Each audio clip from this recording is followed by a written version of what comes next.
Challenges on the way, and I think all of them have been tackled very successfully when we are here today witnessing the first part of the program gone out so well. The theme of my talk actually I have picked up from the theme of the conference itself. From morning, people have been talking about sustainable resources, development, and how it relates to the field of home science. I have been home scientist all along with my childhood education. In my days, we studied starting from 6th standard, which was an elective subject, which is no longer there now. Throughout the school days, the PUC and the graduation, then of course branching over to food science and nutrition, in MSc and later on to food science and PhD, I must tell you that I have never regretted taking home science as a subject. This formed my career, and I'm sure that even my family did not regret my being a home scientist, because the way a home scientist handles the family requirement, I feel, is entirely different. So that's about home science. Coming back to the topic, it's going to be very structured and very brief, just detailing some issues and some challenges which relate to our sustainable development in relation to food, nutrition and health. So based on that, I picked up my topic as sustainable dietary transformations toward health and nutrition. Can I have the first slide, please? First slide, please.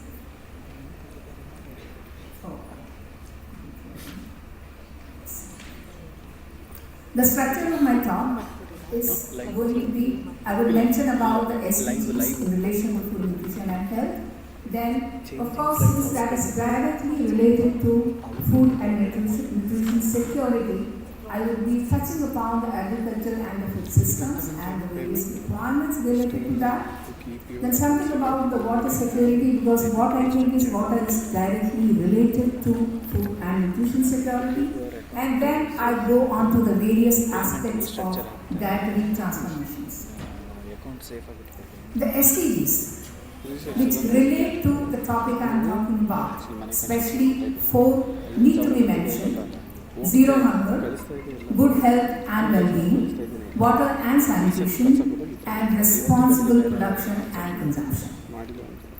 Now, in direct relation to what we are talking about, today when we say that we need to conserve our resources because sustenance, that is for the future generation to come by. We can't deplete the earth of all our resources so that the future generation has any issues.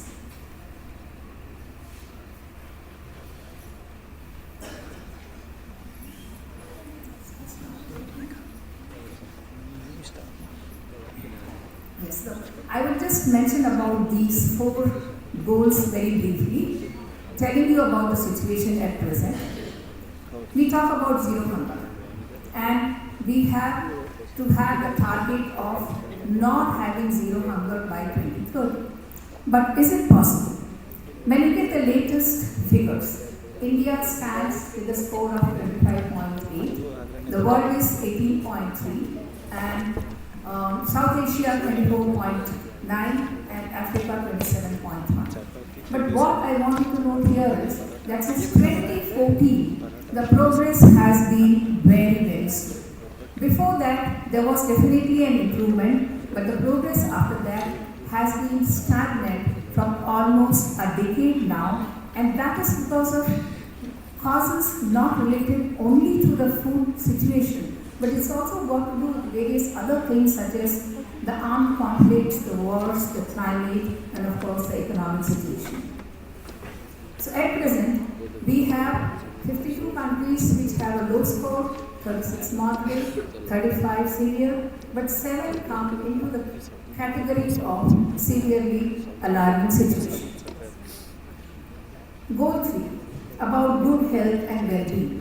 What is the situation at present? The health burden in the world in very simple, brief way, can be defined with these statistics. The stunting is around 22% in children, low birth weight 14.6%, but we are also having increasing incidence of overweight. Take the adults. We do have underweight, but look at the disease scenario. Hypertension, diabetes, obesity and overweight. And I want to draw your attention to the incidence of overweight exceeding 40% in our population, global population. So that is going to be a problem in future. And anemia, of course, tends to be around, apart from the other micronutrient malnutrition which we keep talking about. Take the situation in India with respect to health and well-being. Percent prevalence of anemia, the latest figures show that we are going down. Actually, there is no improvement which is seen, and I think all the nutritionists are familiar with this. And it is present across all ages, not just limited only to pregnancy or childhood. Overweight and obesity, we can see in children now. In women and men, the figures are going up as per the latest survey. And of course, the undernutrition improved very slightly, but yet still it is there quite a bit in the child population. When you look at time trends in the distribution of adults by BMI, the Indian data, what we see is that, of course, undernutrition is coming down. In the last two surveys, the normal population remains almost in the same bracket, whatever it is, but you see the red one rising, which is the obese population. So we are seeing an increase in obesity even across Indian population. Now we go to the goal 6, which is water and sanitation. Water, of course, as a basic requirement, yes, that is there, but it is directly related to health also. Whether it is the contaminated water which comes and we have infection, whether it is the quality of water, otherwise the unhygienic conditions we are living by, or the water needed for food production. So it's related to health in so many different ways. And here I have some data. We know that water and malnutrition are related. That is because all the gastrointestinal diseases which are caused because of insanitary conditions, they affect the nutrient absorption. At present, we have 4.2 billion people who live without safe sanitation services, and in that also, more than 892 million, they still practice open defecation, which I think is really alarming so far. 3 billion do not have access to safe drinking water or basic hand washing facility. And as per WHO, in case we improve the hygienic condition, we would be taking care of 9.1% of global disease burden and 6.3% of all death. So the water security and clean water is very, very important for good health too. And specifically in our situation, this is one more thing which I need to point out, that we are having continued stunting in children, stunting, wasting and underweight. Now what is the reason for it? There is one hypothesis which says that hygiene is the answer for all this. Because when a child gets repeated infection, with that, there are certain changes in the small intestinal structure. The gut barrier function is affected, leading to gut damage. And when there is malabsorption syndrome. Coupled with all this, the linear growth in children is affected. So they say that this is one of the reasons that we are not finding any improvement in child nutrition despite all our efforts and all our programs.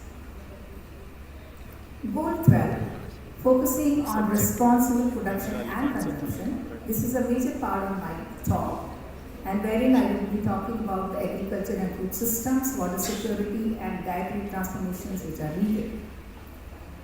Food systems are actually everything related to food.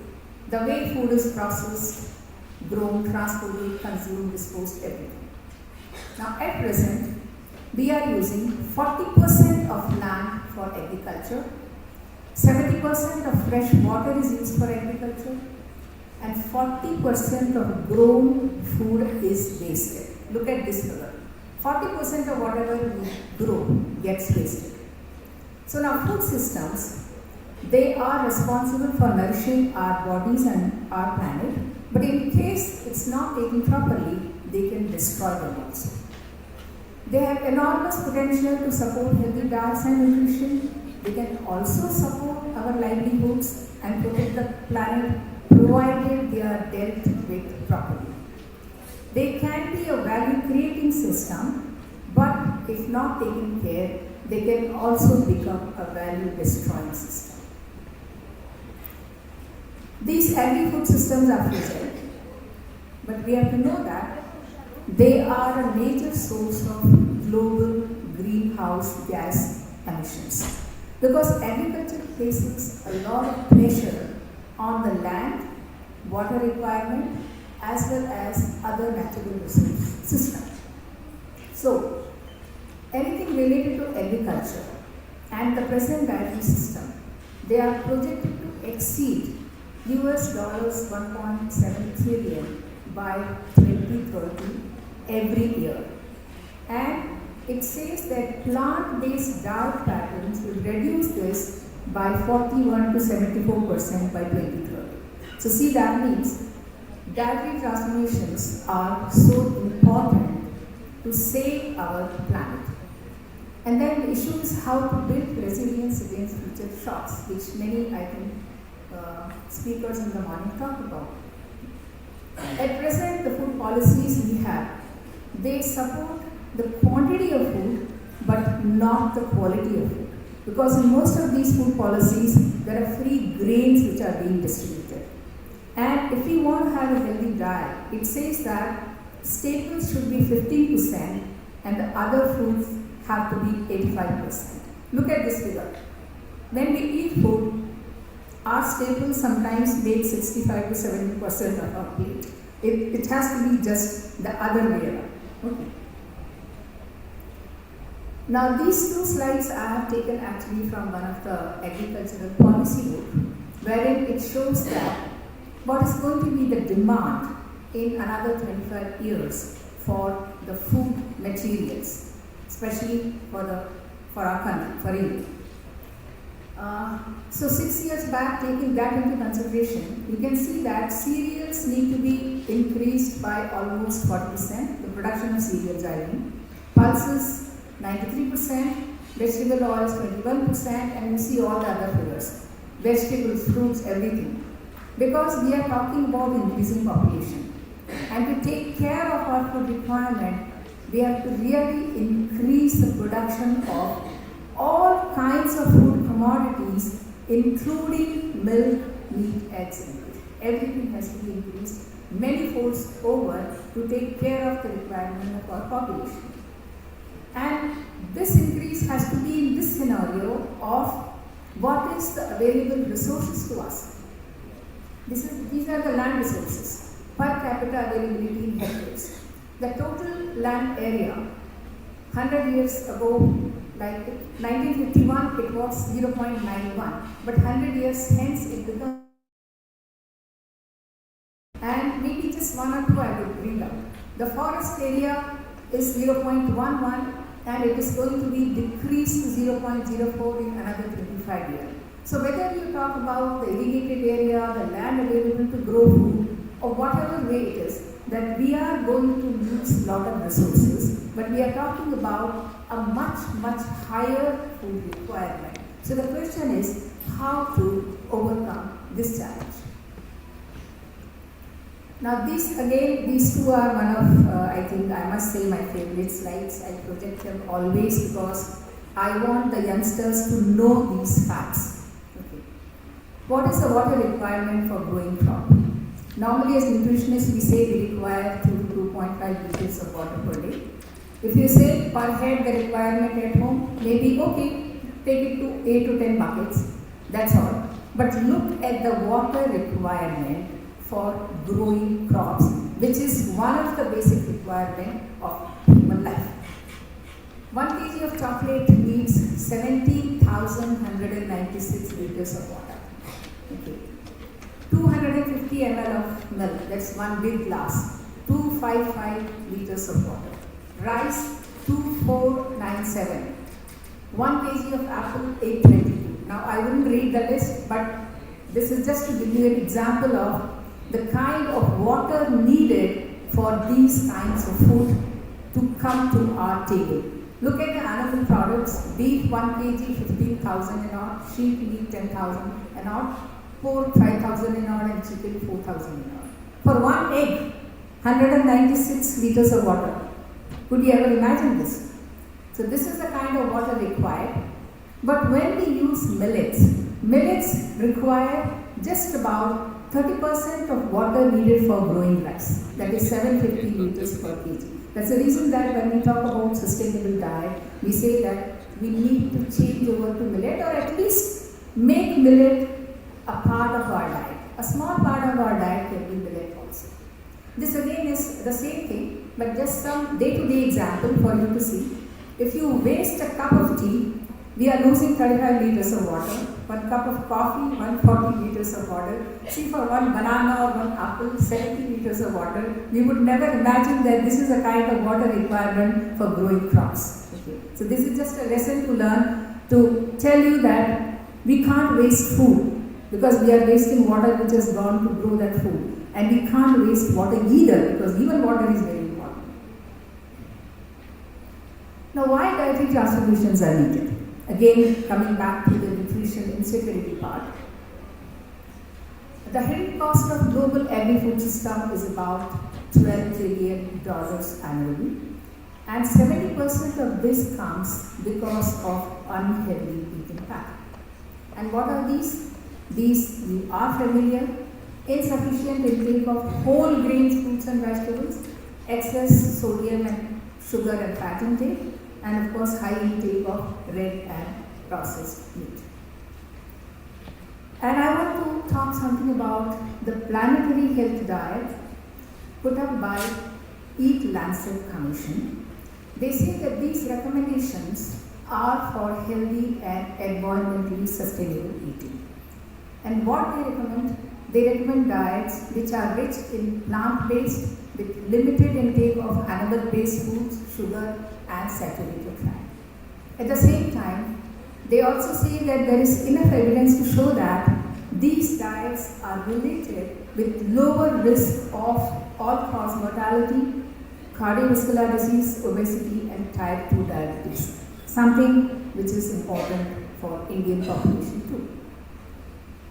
Now, these Eat Lancet recommendations, they give higher score for the food which is on the left-hand side, all these, and then lower scores for food which is on the right-hand side. So obviously, these are the whole grains, fruits, vegetables, etc. And there we have mostly the animal product as well as sugar. Taking that into account, Indian scientists, they have done some analysis, and this pertains to our diet. This is per capita consumption of various food groups over the year. What it was in 2010. In between we have 2 bars, 2030. This is what we are eating, and 2050, what will be the scenario. Okay. Now, the left-hand side bar in each 2 column, when you see, that is what is the consumption at present, or what would be at present if the dietary pattern is followed, and what the Eat Lancet Commission recommends. When we take the 2051, the last one, the cereals are of course almost on the same page, but this has to be converted entirely to whole grains and millets. But we need to decrease the animal food quite a bit, including dairy, poultry, meat has to be decreased. The fruits and vegetables have to be increased, and on top of all this, on top of the bar you see the orange part, that is the sugar. We need to really decrease the quantity of sugar as per the Eat Lancet Commission. That means the dietary patterns require a substantial change to come up with a recommendation of planetary healthy diets. This is another analysis by the same group, which was very interesting. What will be the food price index across these two scenarios for India? In case we continue the dietary pattern we have now, or in case we switch over to the Eat Lancet dietary pattern. You see this graph. The food price index lowers considerably if we follow the Eat Lancet path. The top one is it remains very high if that is not followed. And the same thing is true also for the projected greenhouse gas emissions from Food and Land Use Coalition between 2010 and 2050. Same analysis. In case we keep following the present diet, it will be higher up. In case we follow the Eat Lancet diet, it just goes down. So this analysis shows us very clearly that how important it is to change over to healthy diets for the sake of the resources being used at present. We all talked about dietary and nutrition transition in the past 2 decades quite a bit. So many changes taking place. But we are in for another bigger transition in future, which is because of the changeover, ultimate changeover to what we call ultra-processed foods. The whole population, the global population is moving towards that, and the current food environment is definitely obesogenic. Everything you see around us laden with high added salt, sugar and fat, low in vegetables and other protective foods. And of course, this is a choice of the consumer. The processed food market is increasing every year by 13 to 14%. But in them, I think the most important one is the catered food market in the Indian condition, which is really fastest growing. With all the, I think we have abundant the food delivery apps. So because of this, is seeing a significant rise, and the diets are getting changed from our traditional meals considerably. The food-related concerns, these I don't have to read, you are familiar with all these, the lifestyle, eating out, quality of food, everything. The food choices by consumer, mostly it is the taste of availability and affordability. That's what is needed, and sometimes even convenience, that's needed also. But the nutrition, health and safety, which should be on top, that take a backseat. They are the last drivers of food choices among consumer. So I think consumer awareness becomes very important. We have other concerns also. The quality of food available at present, which compromises nutrition. Again, these are just a big list. I think everything can be talked about for us together, but I won't really repeat all of them. You are familiar what kind of food is being available now and what are the issues related to that. One more thing which I think must mention is the affordability of healthy diet. As per some latest figures, we find that food insecurity is present in about 16.3% of Indian population. In them, what is important is that at least 39% of them don't get a diet which is enough in all nutrients. It is deficient in at least one nutrient. And 74% of people cannot afford a real healthy meal the way what we define as nutritionists. And the cost of a day's healthy diet is 250-300 or can be more than that also. Okay. So this is the problem that we are facing today. So healthy diets may cause a lot more by way of health services in future. The average monthly food basket expenditure for the Indian consumer is about 32%. The affordability of healthy diet, the cost of healthy diet is 5 times higher than a diet meeting energy requirement through just a staple alone. See, in a human body, the energy requirement is foremost. We need to eat food to fill our stomach and to get energy. Everything else, the micronutrients, the vitamins, the minerals, or whatever it may be, protein, the body doesn't tell us that it requires protein. It just tells you that it requires energy. And that's the reason that all these low-priced food of high energy density, they are coming up quite a lot in the form of ultra-processed foods. And cereals, fats and sugars, they become cheapest source of calories in our diet today, whereas all the protective foods which give us proteins, vitamins, minerals, whether it's the dairy or it is the vegetables and fruits or pulses, they are all very, very expensive. Then we also need to focus on nutrition sensitive agriculture. That the agriculture must produce food which is needed by population, not which will be bought by population, okay, in terms of nutrients. So we have to have healthy and sustainably produced food which is desirable choice for all, and this has to be, the nutrition has to be mainstreamed into all elements of food system, starting from the production, whether it's the transport or handling or converting them into some sort of processed food storage, whatever it may be. In the entire chain, nutrition has to be supreme. Only then it is possible to have a healthy diet on our plate. We can't neglect the food waste. Very important, because I told you about 40% of food is wasted. In case of our part, India, these are some figures which I got. Food grain losses are supposed to be 30%, fruits and vegetables 45%, milk and milk 20, meat 20 and fish 35. And they are across all stages of the food chain when the food moves across. But one thing is there is a difference between developed countries and maybe low-income countries, in the sense that in developed countries, the food waste at the consumer level is highest. That means all the resources which have gone into processing that food, including the transport and the packaging, all that goes waste. But in our case, I think it is the first agriculture and the transport and the handling, that's where the food losses are more. At the consumer level, the losses are less.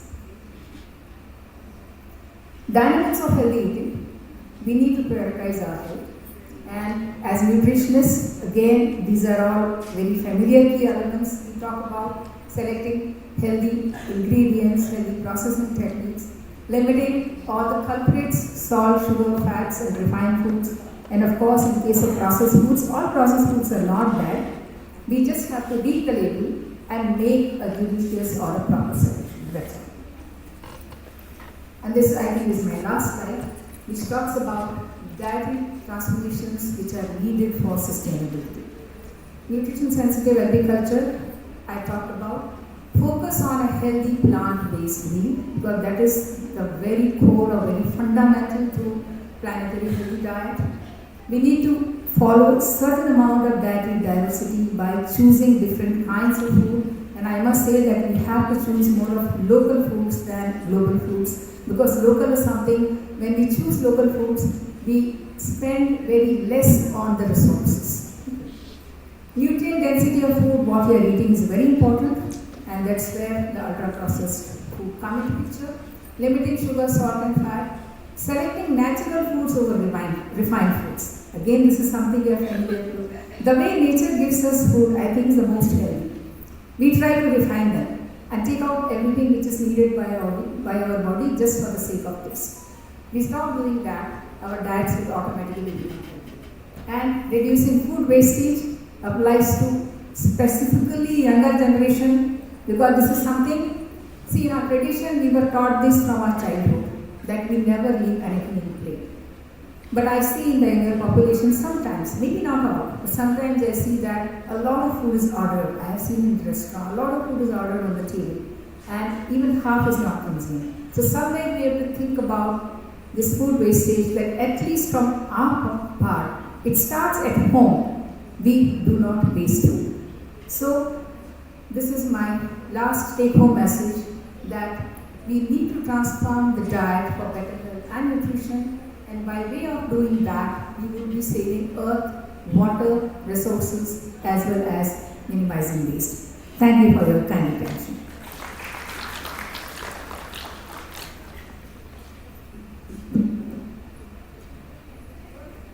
Thank you, Rashmi. As always, your talk is enlightening, and of course, I'm sure all the youngsters were listening would have got enlightened with their knowledge.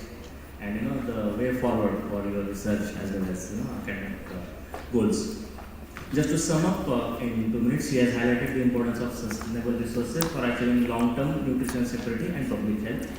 She spoke in setting different goals.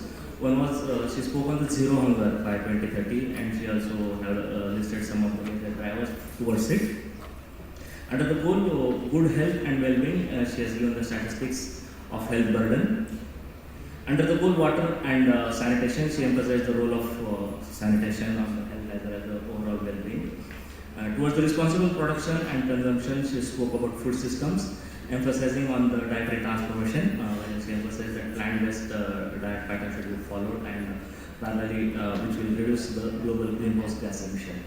And she also urged to eat more staples than the other foods, which is right now a golden trend. So she emphasized on that, and also shown the roadmap for 2030 for food requirements. Further, she has, of course, alarm on the land resources, what are going to be there up to 2050 as compared to last 75 years, which is really alarming. And Eat Lands and Commission guidelines she has highlighted here, wherein they say to diverse for the food diversity index to eat more of high plant foods and to limit animal and sugar foods. She has also listed some food price index and the greenhouse gas emission and its impact till 2050. And of course, as such, I think we should have rupees 250 to 300 to have a good healthy diet. We'll make sure that. And overall, of course, her emphasis was on healthy eating for a healthy living. Thank you, ma'am.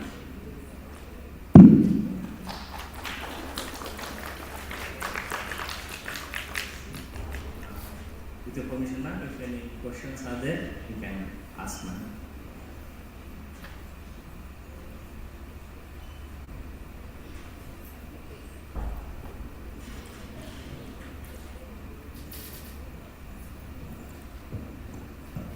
Thank you all. Thank you for the insightful and thought-provoking plenary lecture. We deeply appreciate the academic clarity and broader perspective shared during the session. We shall now proceed to the felicitation ceremony. I request the chairperson to kindly honor the plenary speaker with a memento and certificate.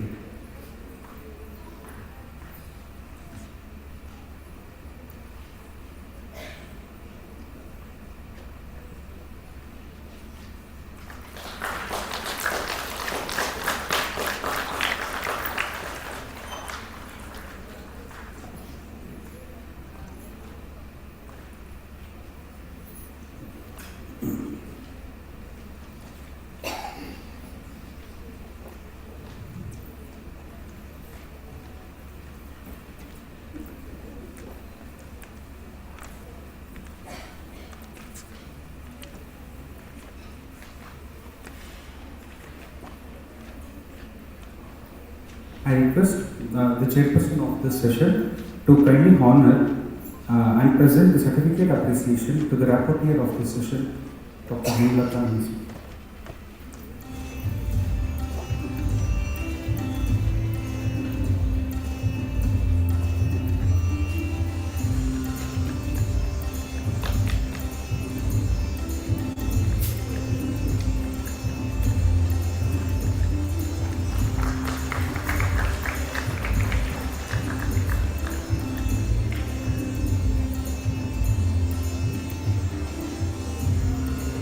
Thank you, sir.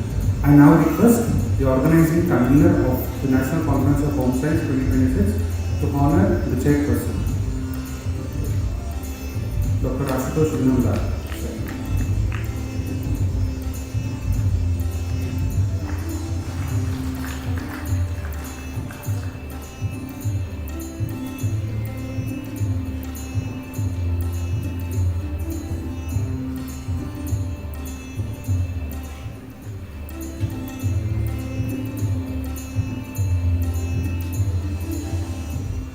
Thank you, sir. Thank you, ma'am.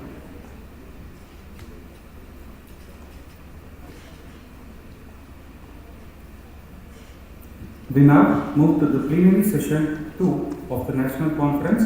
The theme of this plenary session is Human Development and Families in Changing Ecologies, sustainable pathways to resilience and well-being across the life course. So we are honored to have Professor Pushpa Kadi ma'am, Department of Human Development and Family Studies, College of Community Sciences, University of Agriculture and Sciences, Dharwad, as the chairperson of this plenary session. I request Professor Pushpa Kadi ma'am to come on the dais and take her seat.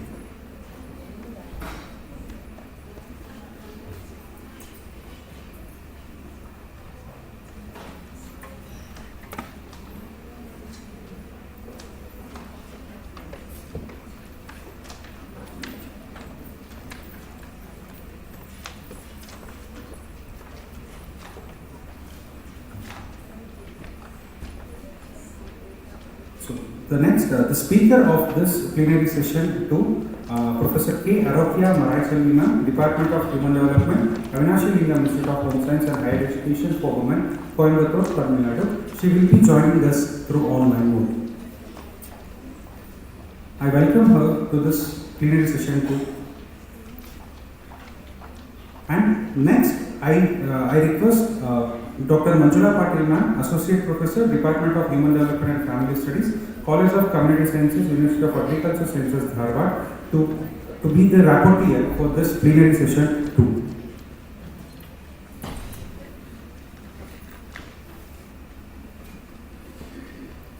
Now, I respectfully invite the chairperson to kindly take over the proceedings and introduce the distinguished plenary speaker to us. Thank you.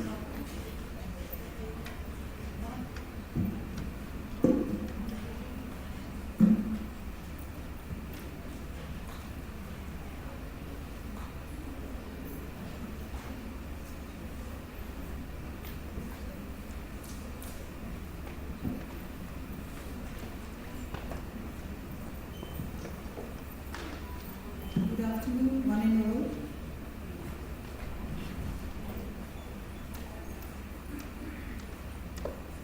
This session, the speaker is Dr. Arokya Maraiselvi, right? I know Dr. Arokya maybe since 2 decades. I have seen her as a young teacher, a young researcher, and today she has been doing wonderful work and she's reached almost the topmost position, that is as a professor, or maybe she's even senior professor. It's my proud privilege to introduce Professor Arokya. She is from Avinashi Lingam Institute, Coimbatore, with more than 18 years of teaching experience and 19 years of research experience. Her expertise, and we have seen her modules in the MOOC as well as online on early childhood education, child development, teacher education policy, and NEP 2020 implementation. That's her expertise. She has published more than 60 scholarly works, including international and national journals. These are articles as well as books and few chapters in the books. She is a recipient of the International Young Scientist Award 2016 and Kusuma Young Researcher Award 2009. She has been the principal investigator for major funded projects including SWAYAM, ECCE, EPG Pathshala and state level evaluation studies. Currently, she is leading the Focus Block Development Program that's from 2024 to 2027, which is funded by the State Planning Commission. She has guided 5 PhD scholars and she has been supervising 8 ongoing doctoral research projects. Her key roles include NEP 2020 Coordinator, IQAC Coordinator, NAT Core Committee Member, and former Head of the Department. I met her as the Head of the Department several times over the meetings, over the Board of Studies, and she has been a very good administrator. Active in institutional governance as nodal officer and academic council member.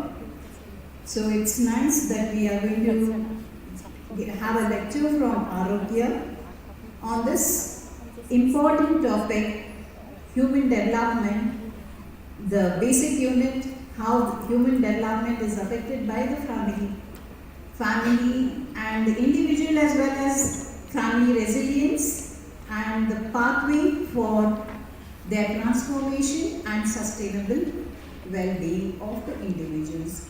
Without the individual, no society.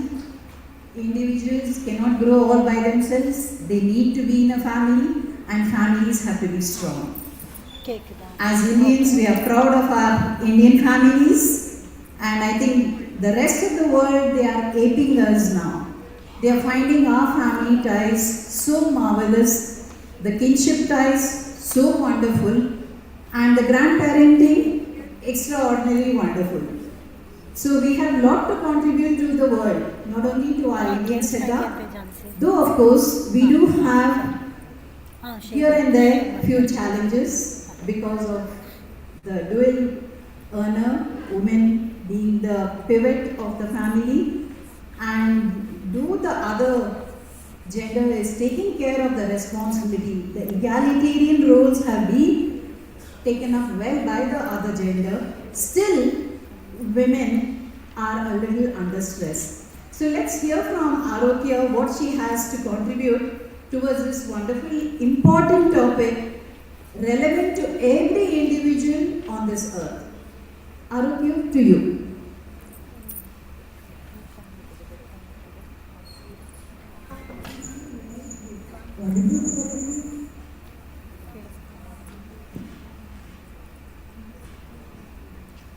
Just to have a check over my voice. Am I audible to you all? Yes. Ma'am, say yes in your mouth. Yes, something. Organizers?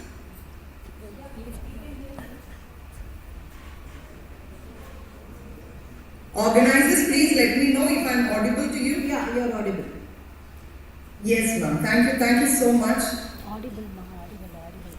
So, respected Chair, the Emeritus Professor, and my well-wisher, Dr. Pushpa Kadi, the Rapporteur, Dr. Manjula Patel, the conference organizers, and the distinguished colleagues attending the conference, good afternoon to one and all. At the outset, I must express my sincere apologies for not being able to join you all in person today. Due to unforeseen circumstances, I am not able to travel today. However, I am deeply grateful to the convener of this great conference, Dr. Komala, for her graciousness in allowing me to present virtually and be part of this event. Indeed, I am honored to address this plenary session. If you can give me a minute, let me share my screen. And also, I want the organizers to tell me if the screen is visible.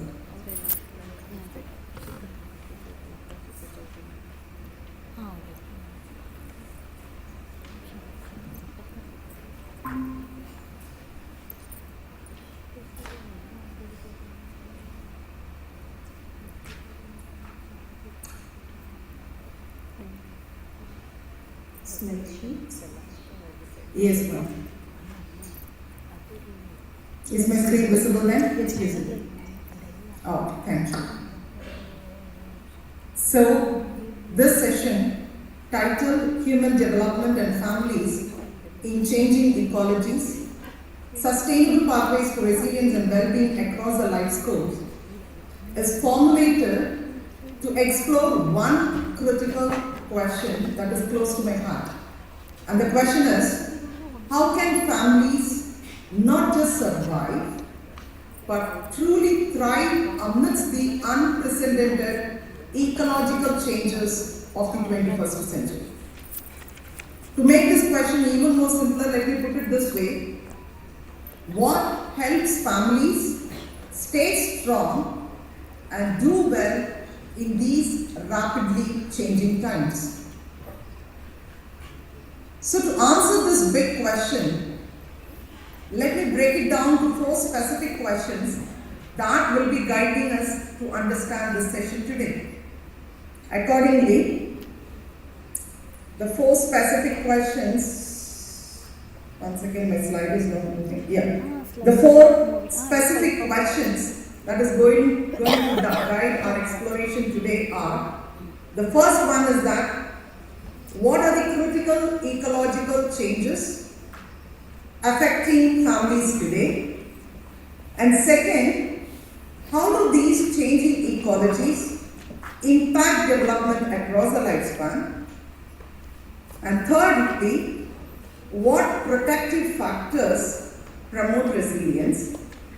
And the fourth question is very important, what strategic pathways can empower sustainable resilience and well-being across the lifespan? But before I start exploring each of these questions, let me first share the theoretical perspective through which the insight of this session is derived. Accordingly, the conceptual framework for the questions posed will be explored through 4 theoretical lenses. The first one is PPCT model devised by Bronfenbrenner. This model reminds us that child development happens through everyday interactions, what we call it as process, and these interactions are between active children, the person, and their surroundings, the context, over time. And here we have to understand that the combined effects of process, person, context and time are stronger than individual parts working alone. And this is what we call it as synergical. The second is eco-developmental model, which extends Bronfenbrenner's concept by showing how family processes mediate between a broader social system and human development.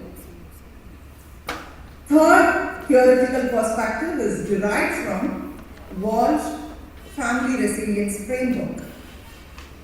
This shows that families could overcome crisis through 3 powerful processes called the shared beliefs, which gives them the confidence that I can handle this or we can handle this. And the second process is flexible organization, wherein the adapting of roles and mobilizations of resources is made possible. And the third process of Walsh is the open communication, wherein they try to solve the problems together. The fourth model is from social-logical resilience model. This model recognizes that, hello ma'am, is there any disturbance? No disturbance, go ahead. Yes ma'am, thank you. So the fourth, the socio-ecological resilience model recognizes that people, family and communities just don't survive shocks, whatever may be economic crisis or climate disasters, but through this model they will be able to transform into stronger systems. So we have 4 questions today to explore and guided by 4 theoretical perspectives to examine them. But let me also show you how these frameworks work with a concrete reality example. Let me choose the example of how does poverty impact parent-child interaction. Each of the 4 frameworks gives us a unique perspective. PPCT tells us that how does poverty disrupt everyday parent-child interaction, especially for sensitive children. And the eco-developmental theory zooms out and telling us how does poverty and discrimination create family stress, which then disrupts parenting and thereby causes behavioral risk among children. And Walsh Family Resilience Framework flips the script It tells us that even in poverty, what family strengths help sustain positive parenting. The fourth theoretical perspective asks us, how can child, family and community resources work together to prevent poverty from derailing development? So we can see that for one real world example of poverty, there are 4 different lenses that complement each other. And together, they could give a complete picture.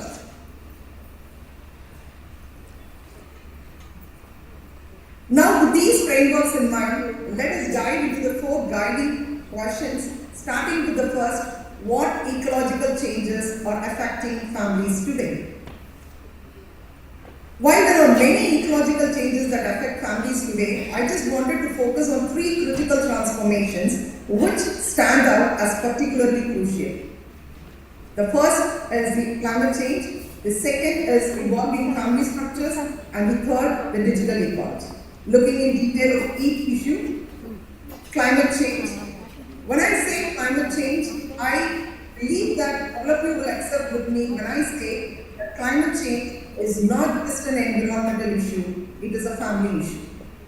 Because climate change hits families in 2 devastating ways. First is acute shocks in terms of natural disasters. It displaces entire families from their homes and communities. And the second is very important as chronic stressors.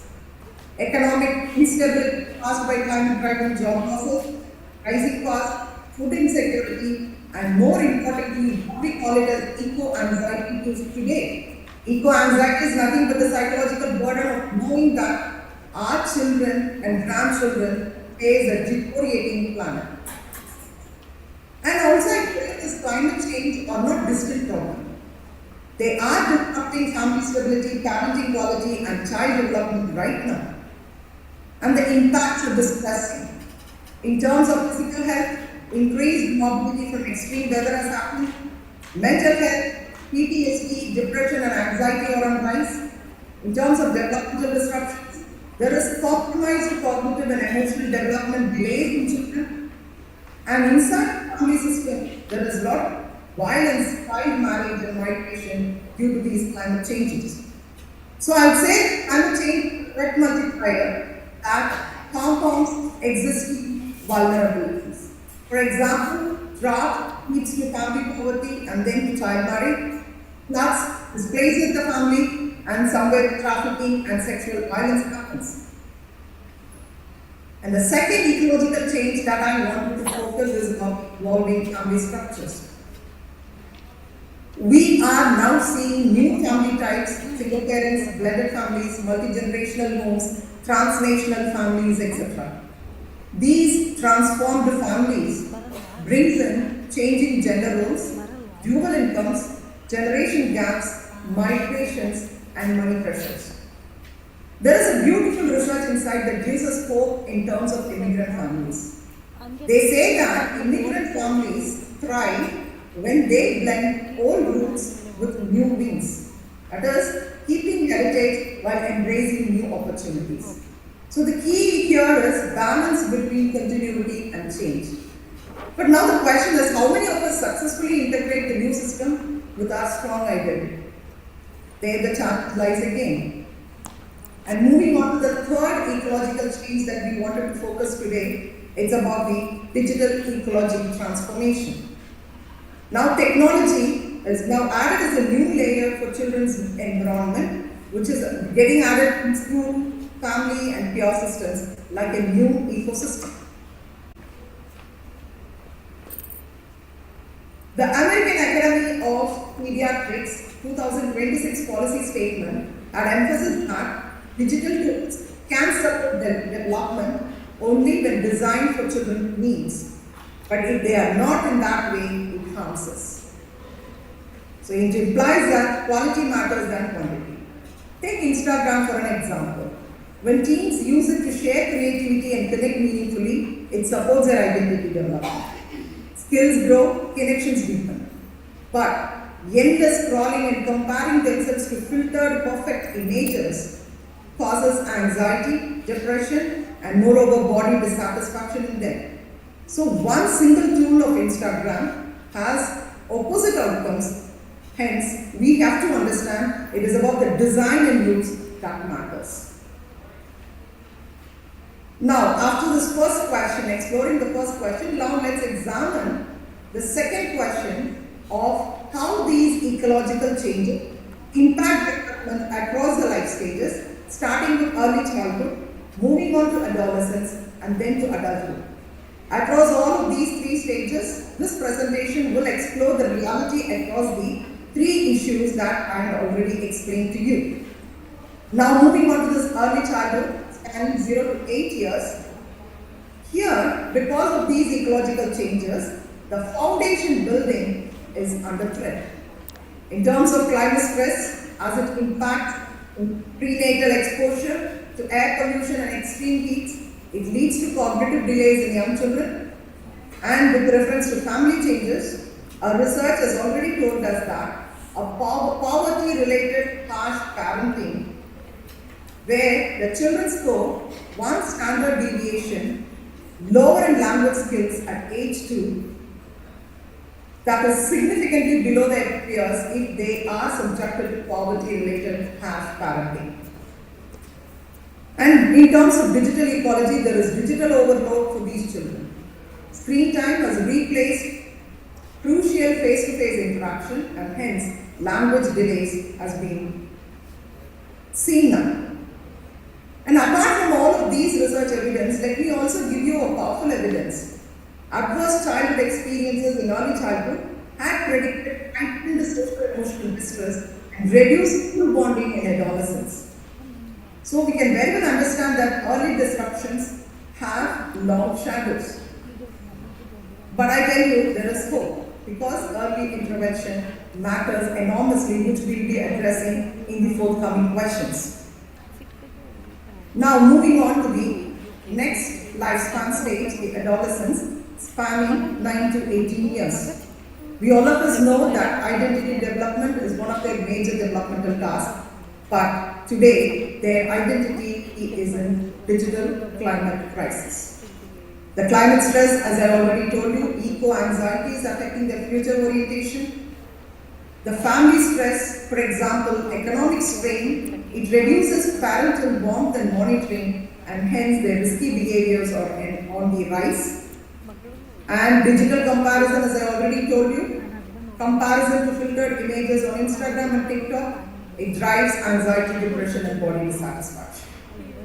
Here also I wanted to quote one longitudinal piece of evidence, which is a kind of sobering. Here, teenage risky behaviors in terms of early sexual activity, delinquency, had predicted worse adult outcomes. Lower income, job instability, because criminal justice involvement, and reduced high school graduation. So, adolescence is a crucial lifespan stage that has set trajectories. Moving on to the third lifespan stage of adulthood, from 19 years onwards, this brings multi-generational challenges across young adults, middle adults, and older adults. Among the young adults, career anxiety is increased, delayed life transition due to housing cost and debt, and the gig economy, which is giving them economic precarity. And for middle adults, they face the sandwich peak. The pandemic legacy still continues for middle adults. Evenings at night, Zoom meetings during dinner, and remote work. These all blur the family boundaries. Caring for children and aging simultaneously is another problem, and digital have created parental burnout. And for older adults, it is, I should say that they show highest climate vulnerability, because heat wave disasters disproportionately harm elders. And digital divide causes social isolation in them. So overall, you could have seen that ecological disruption intensify with age, demanding greater resilience capacity.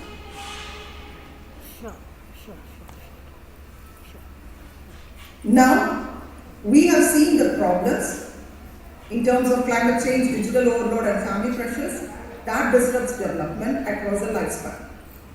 Now the hopeful question is, what are the protective factors that helps the individuals or families to stay strong?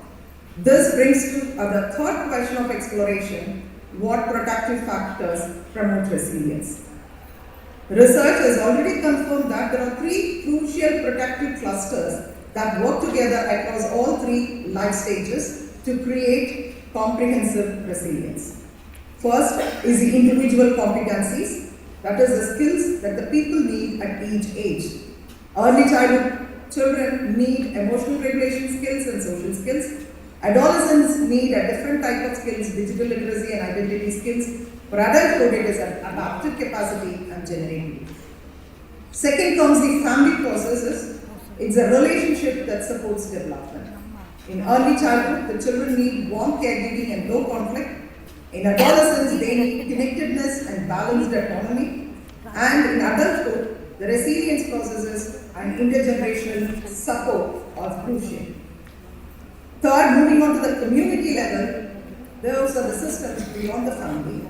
For young children, quality preschool and coordinated services are essential. For teens, school belonging and good mentors are the protective factors. And for adults, workplace flexibility and social protection are important. Now, if you notice a pattern, we can see that protective factors at individual, family and community levels work synergistically. They multiply each other's effect, building cumulative resilience across a lifespan. For example, I would say that a child with good emotional regulation skills does better.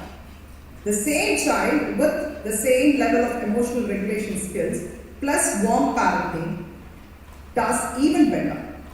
And that child with skills, warm family and quality preschool, the protection is much, much stronger. Hence, these protective factors are something that build on each other. So now we know what disrupts development and we also know what protects against disruption. The final question is that, what do we do about it? That takes us to the fourth most important question. What evidence-based strategic pathways can empower sustainable resilience? Let me show you 4 pathways as given in the slide, and I also tell you all of these pathways work together to create a lasting change. Let us see each pathway in detail. For the pathway 1. This pathway 1 is all about cultivating individual competencies. So teach people the right skills at the right time. The idea is very simple here. Give people the skills they need to handle life challenges at each stage.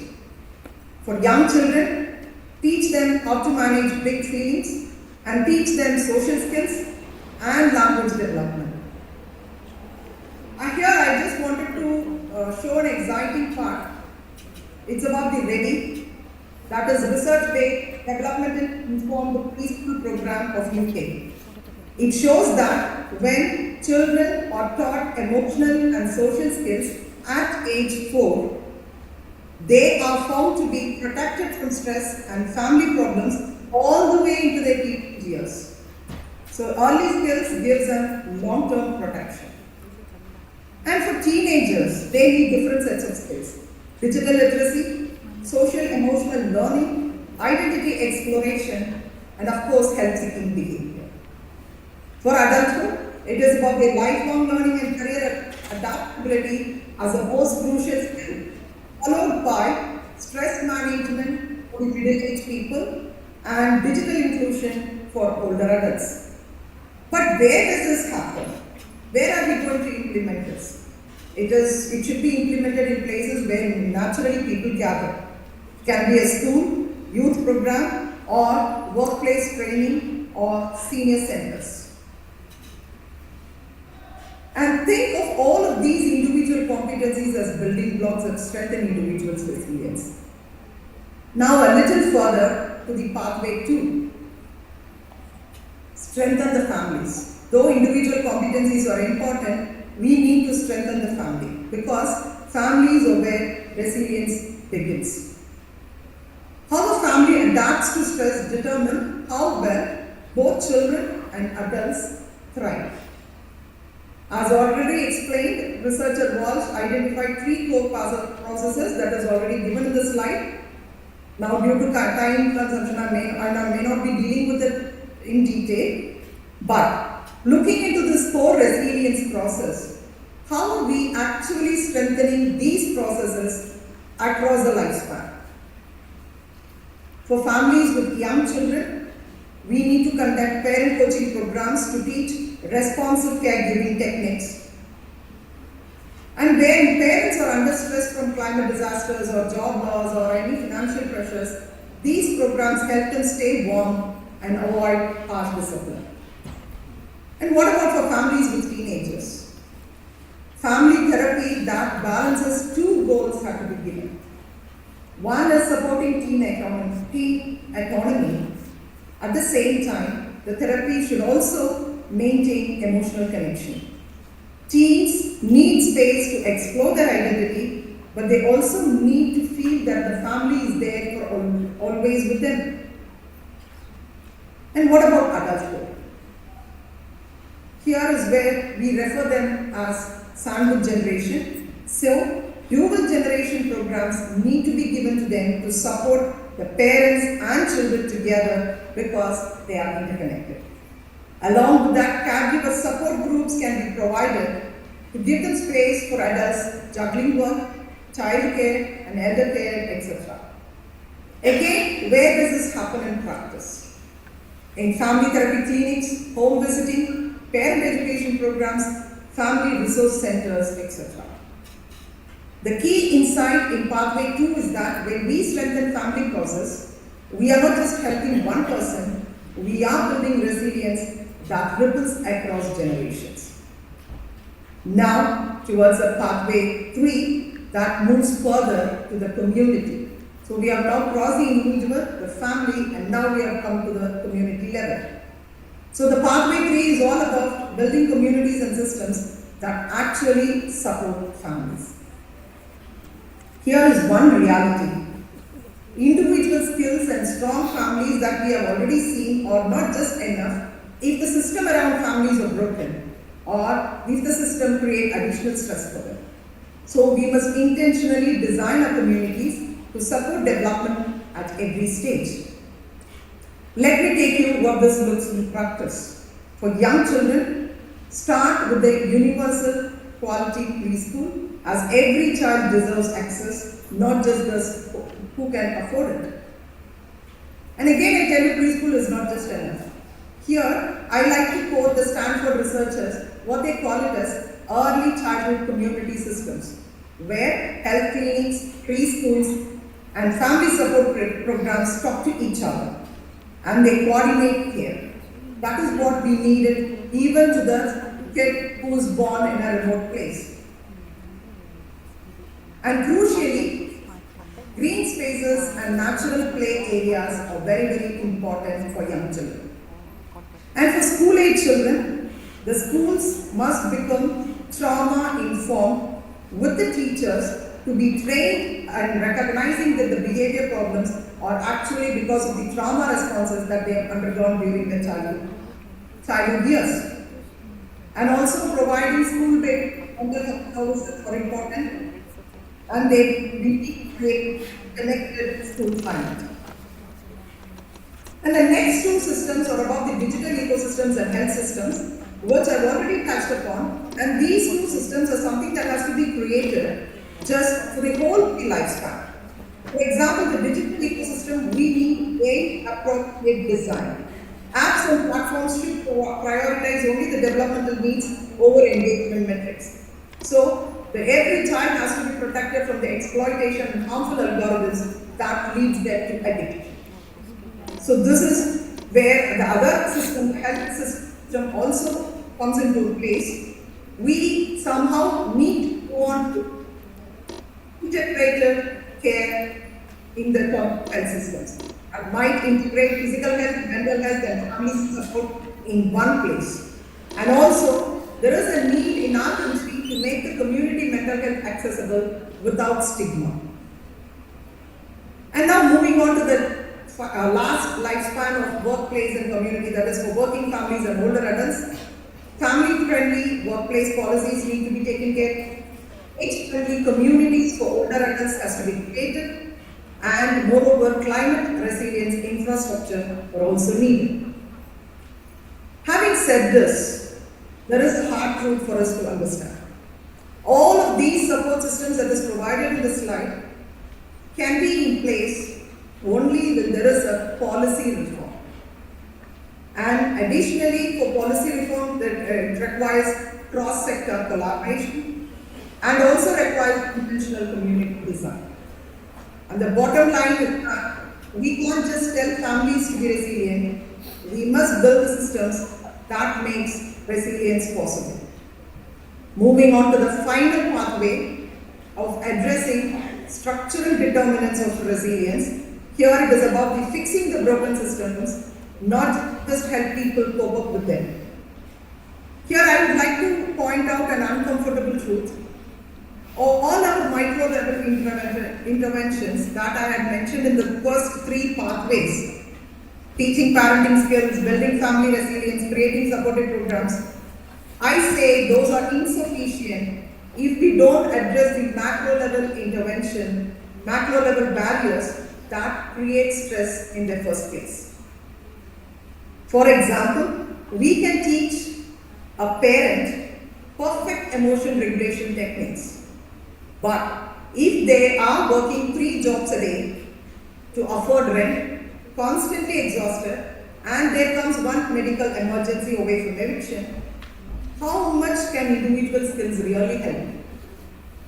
That's why we say that true resilience is not about helping families survive broken systems, it is about changing the systems so families can thrive.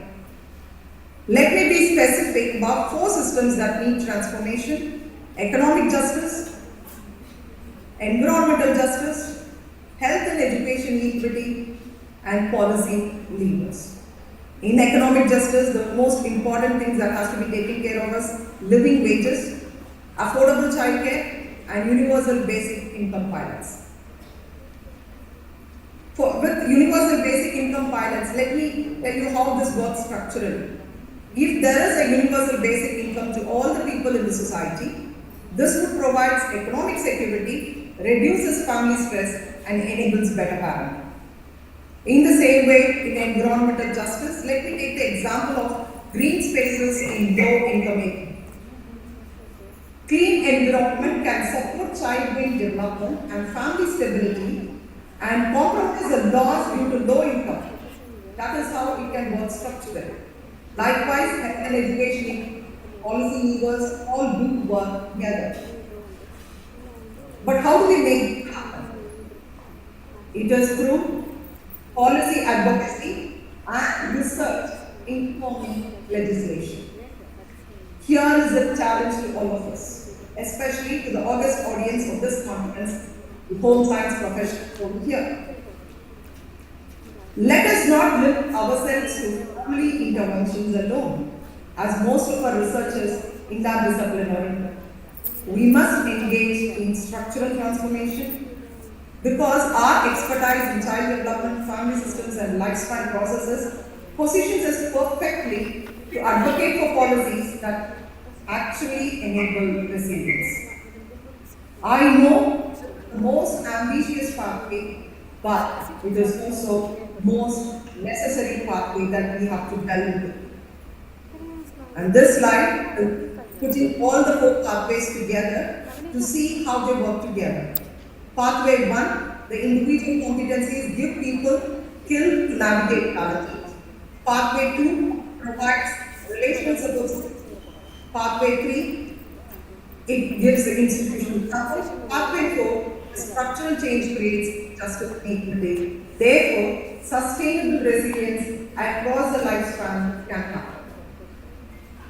With this, let me close with a simple reflection on our home science legacy. The vision of home science has moved from healthy homes To today's call for resilient, sustainable ecologies, our work has always been transformative. And it gives us certain questions that are profound. Will families just survive climate disruption, digital overload, and economic precarity? Or will it create systems where the people can thrive? We hold the answer as educators, practitioners, researchers, advocates, because we need to remember that every action we take shapes the developmental equalities of tomorrow that we are uniquely positioned. And we could bridge micro and macro levels by connecting families with systems. We could integrate human development with environmental sustainability. We would champion family-centered, strength-based approaches. So, our mandate is clear: translate research into practical action, amplify family strengths, transform systems to justice, design developmental equalities worthy of future generations. Let us be the architects of resilience, agents of transformation. So with this, I thank all of you for your commitment to families. Thank you for building resilience, and thank you all. Let's continue this vital work together. Thank you.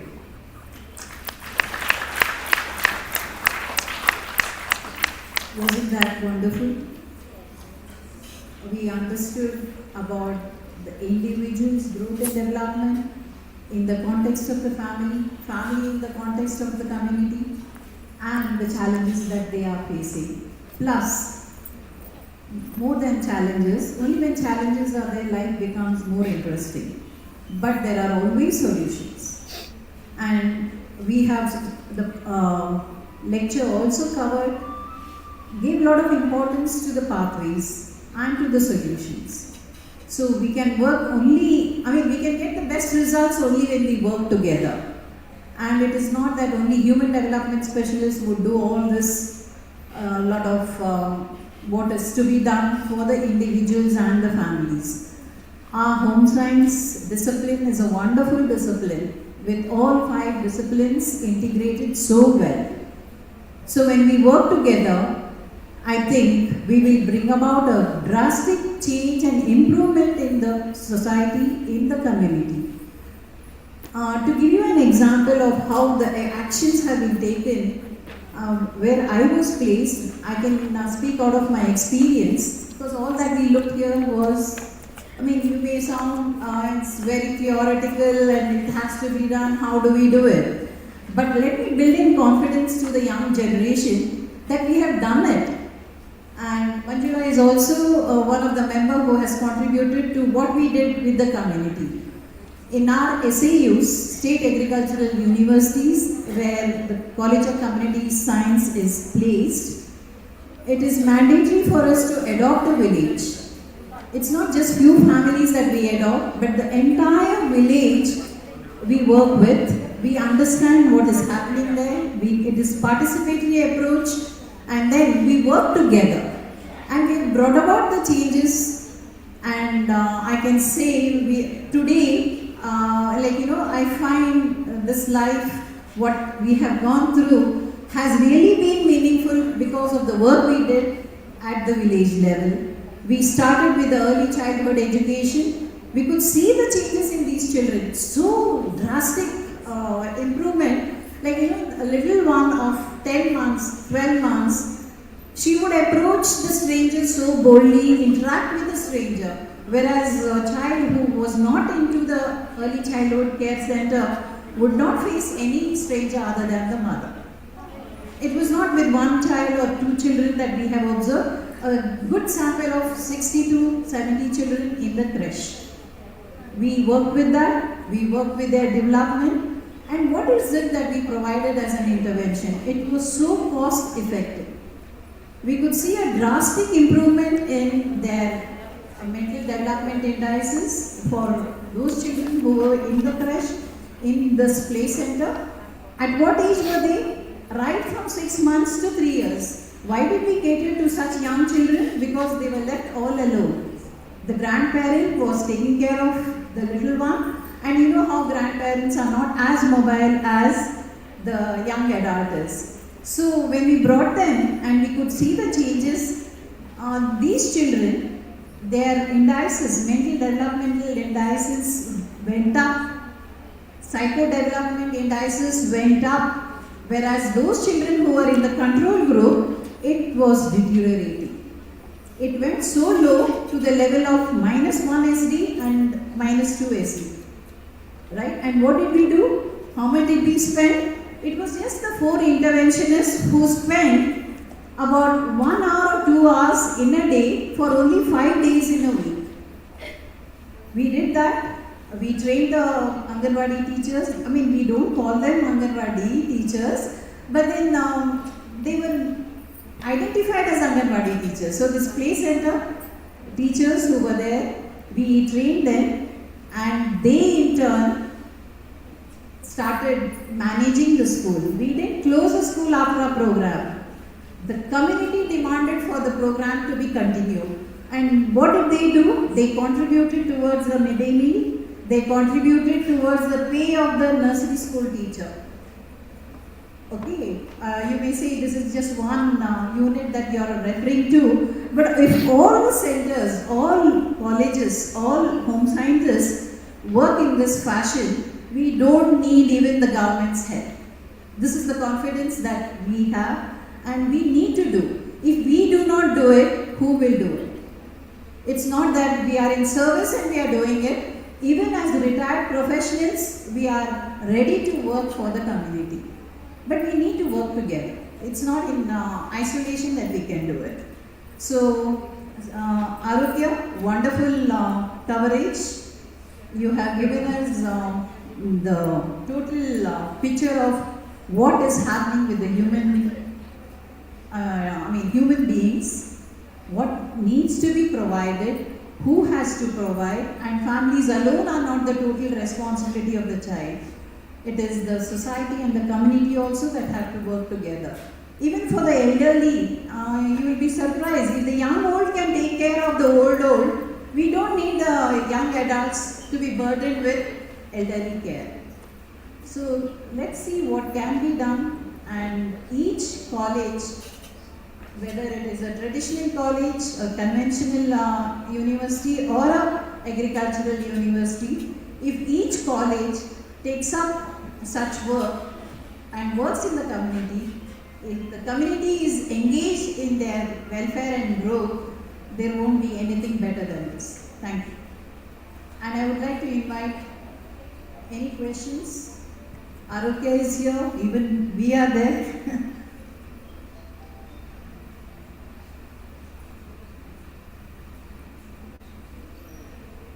No? I think we are all feeling, my goodness, we have lot of responsibility. Let's enjoy our responsibility. Let's play with our responsibility. And you know what work is for a child? It's play. So let's also play and work and give the best to the society. Thank you. Thank you so much, ma'am. Thank you so much. Thank you, ma'am. Thank you so much for the insightful and thought-provoking plenary session. I would like to thank Professor K. Arutya Maraichelvi ma'am for joining us online and for her constant support in making this conference a huge success. Thank you so much, ma'am. Thank you so much for providing me remote access to it. Thank you so much. I now invite organizing convener to kindly honor the chairperson of this plenary session with a memento and certificate.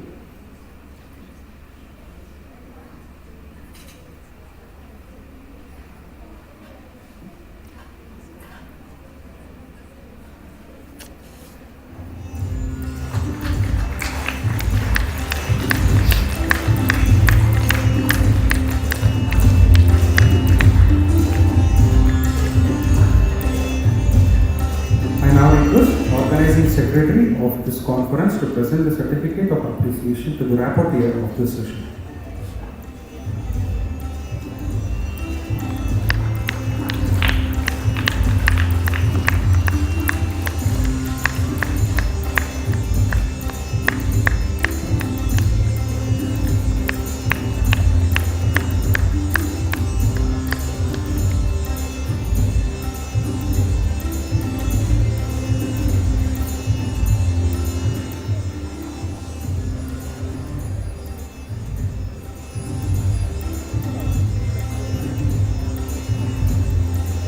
We now move to the plenary session 3 of the National Conference.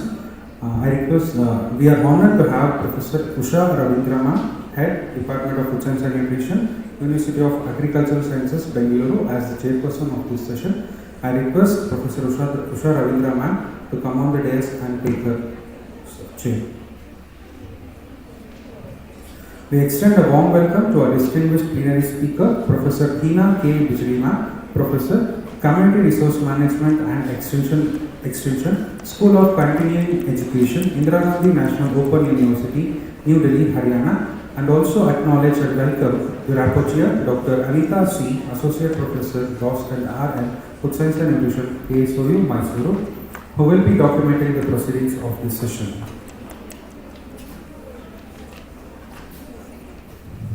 I respectfully invite the chairperson to kindly take over the proceedings and introduce the distinguished plenary speaker. Thank you.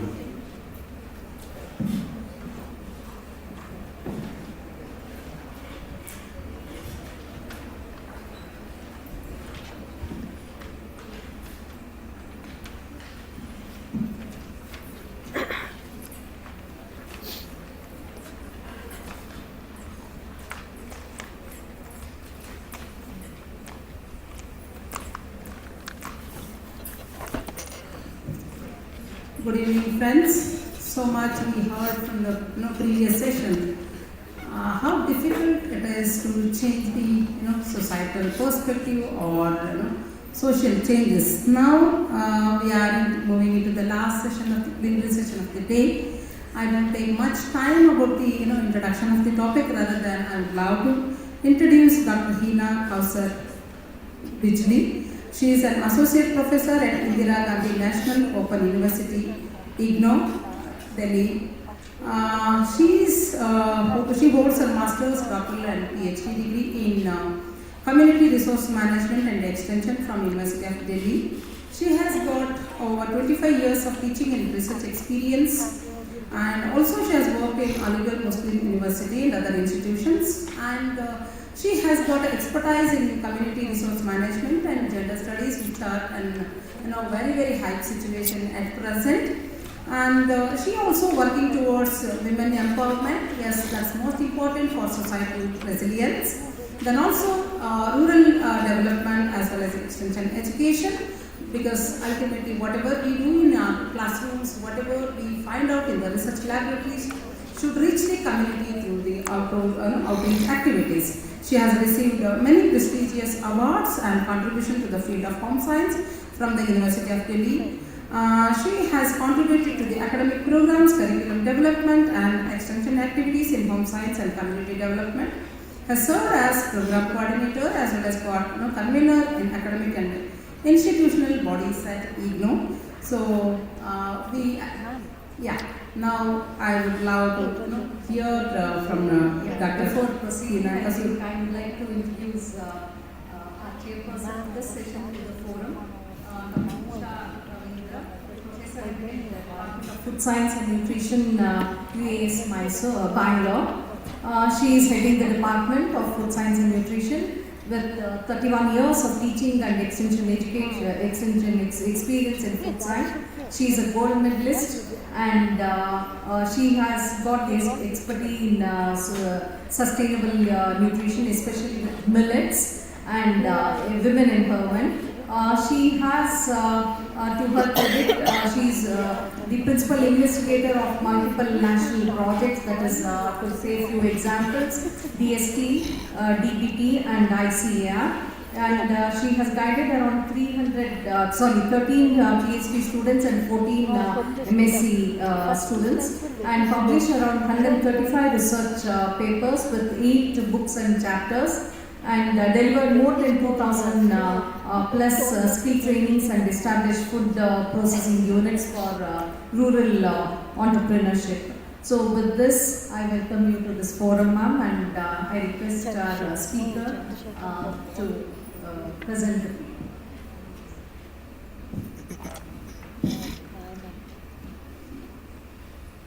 Okay.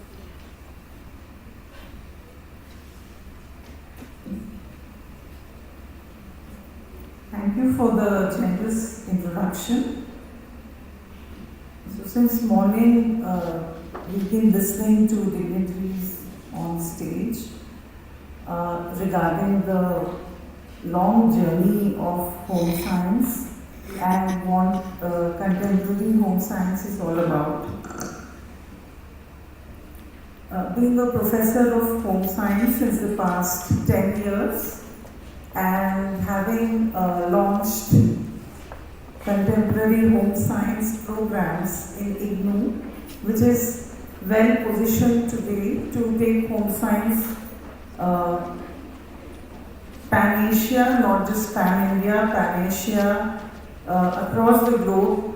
I'm really proud to be before you to tell you a little about how home science is positioned today. Before I start my presentation, within 2 minutes I'd like to highlight why home science is well positioned today as a subject of higher learning, and it is very, very employable in today's times, because when we conduct need assessment across India and across institutions across India and abroad, we come to know that where we are and what kind of curriculum enrichment is required in contemporary home science. So based on that, we started many programs of home science in IGNOU. We have specializations, but we also call them MSc Home Science with the specialization. So definitely the kind of enrollments that we have, at least in the open and distance learning arena, is very, very magical and very, very impressive. In an instant, we have about 1,000 to 2,000 enrollments across the country, because there are many job sectors, many skill sector councils which ask for this kind of profile, which we are totally unaware of. So of course the transdisciplinarity, interdisciplinarity, multidisciplinarity which we talk about is not just hearsay. We are here to implement this.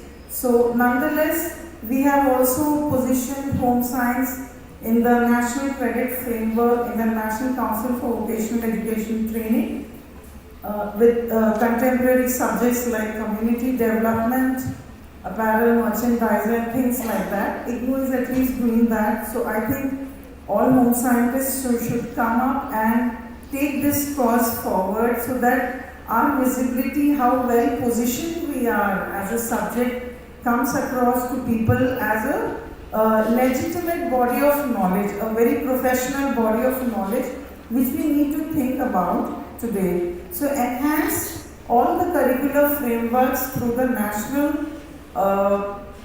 Credit Framework and also through the National Skill Qualification Framework, the levels from 1 to 6, which we are working on. We are definitely, we can pitch at NSQF levels 5 and 6 to vocationalize our subjects. So with this note, I'd like to set the floor for my talk.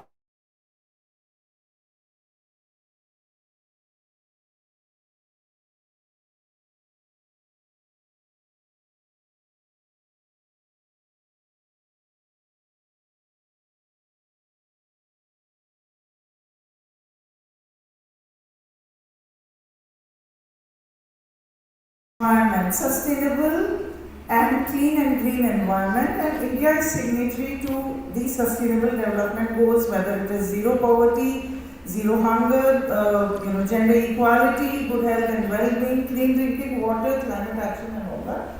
So when we talk about ecologically sustainable communities, we need such communities to carry the goals that are highlighted in the UN Sustainable Development Goal agenda, and these goals, particularly that of climate action, poverty and sustainable cities, are very, very much in under critical eye in order to achieve ecologically sustainable communities. So ecologically sustainable communities are those communities that meet the present needs without compromising the ability of the future generations to meet their own needs.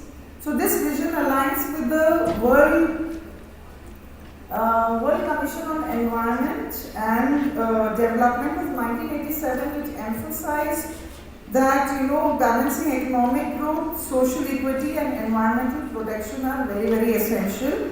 But in rural and marginalized communities, it is not just about having some kind of income generation, but it is also about having sustainable livelihoods. So participatory methods, they ensure that development interventions are people-centric, inclusive and very responsive to local realities. So because when you undertake participation, community participation activities, you strengthen the ecological stewardship, you bring about social cohesion and economic security simultaneously.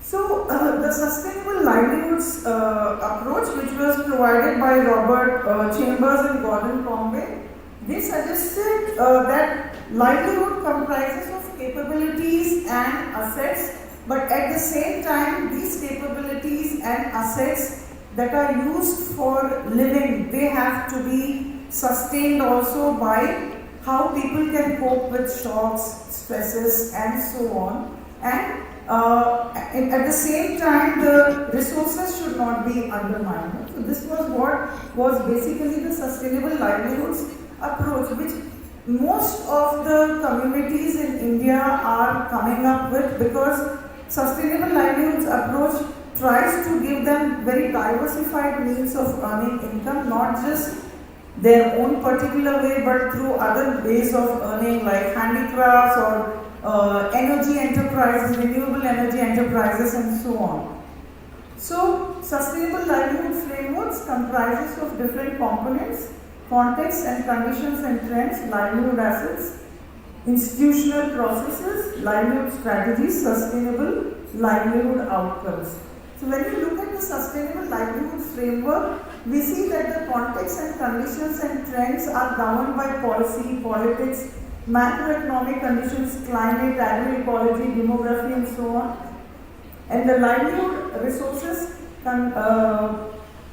comprise of natural capital, economic financial capital, human capital, social capital and others. And the institutional processes and organizational structures, an analysis of these help us understand or help us mediate the resources to the poor. And then agriculture, the livelihood strategies through, for example, agricultural intensification or extensification, livelihood diversification and migration, that is demand-driven migration for livelihood.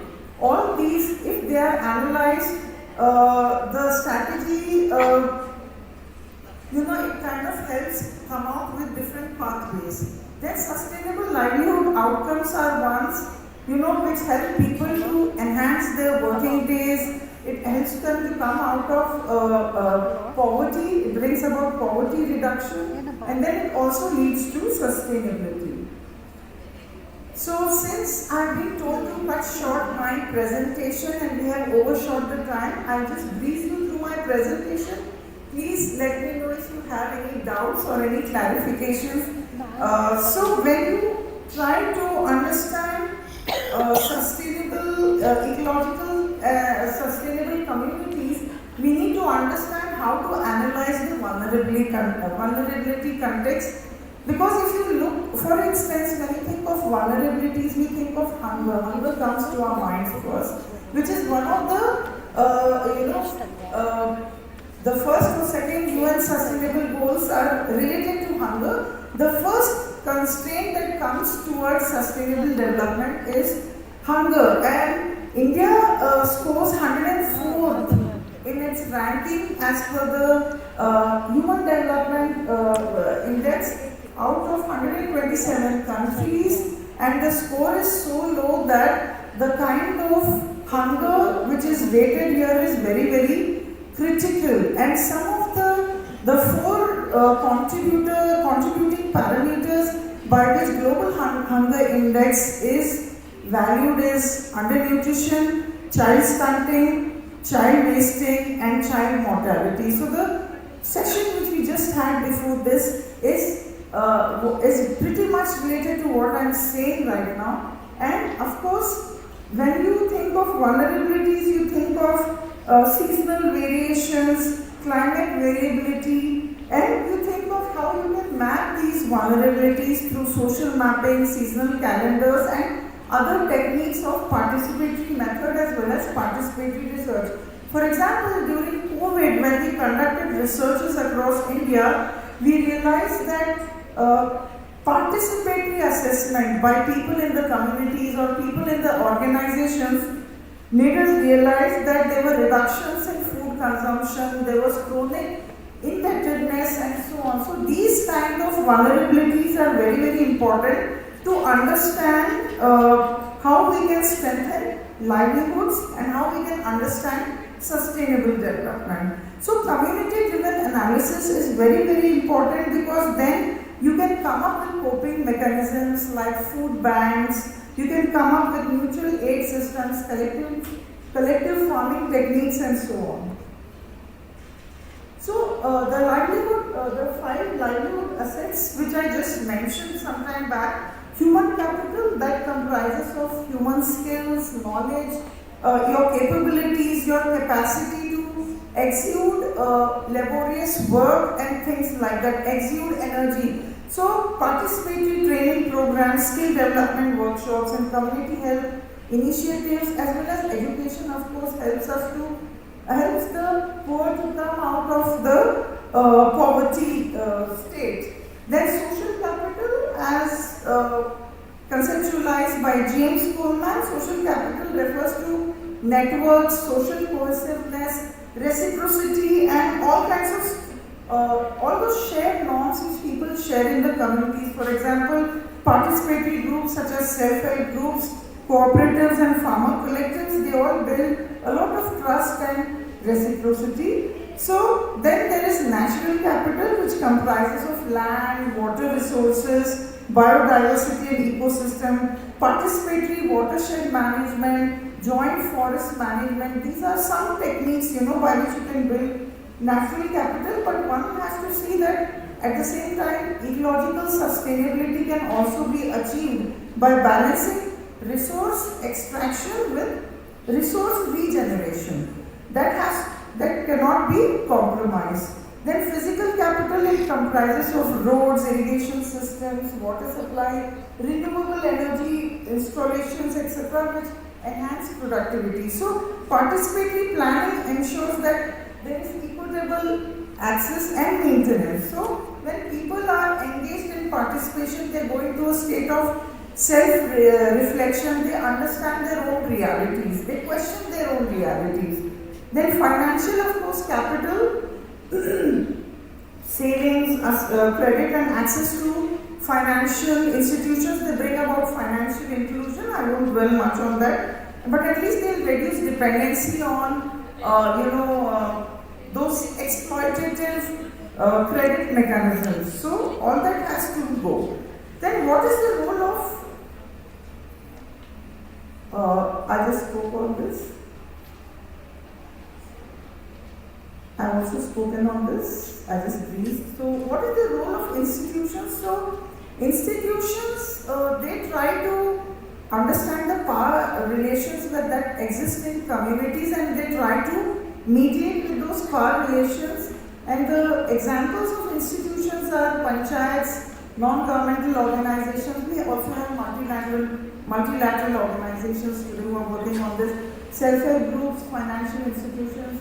So what are the livelihood strategies we can think of here? The livelihood strategies through participatory methods could be agricultural intensification and extensification, what I showed you in the sustainable livelihood framework. So like for example, participatory agricultural planning, it can help improve yields. It can, for example, while preserving soil health, integrated pest management, organic farming, water efficient irrigation and extensification must be environmentally cautious to avoid deforestation and biodiversity loss. Then livelihood diversification, which I just mentioned, it reduces dependence on a single source or mode of income, like for example, non-farm employment or maybe value addition or agro-processing and so on.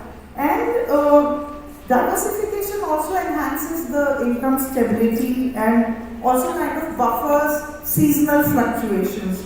Then migration as a strategy can be very adaptive and supported by social networks and communities.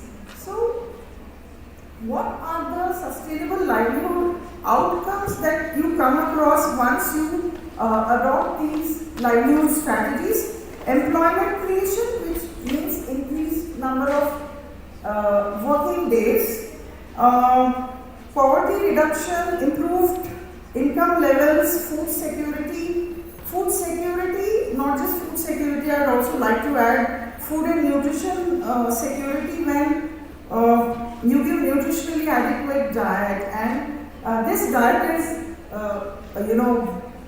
bioavailable to perform all the physical processes. And well-being and capabilities, the capabilities approach which was given by Dr. Amartya Sen, where resilience is not just measured by income but by a feeling of well-being, some valued life outcomes like less stress, more of happiness and self-esteem. Then reduced vulnerability, of course, it enhances resilience, environmental sustainability, where you think of balanced use of natural resources, conservation and regeneration.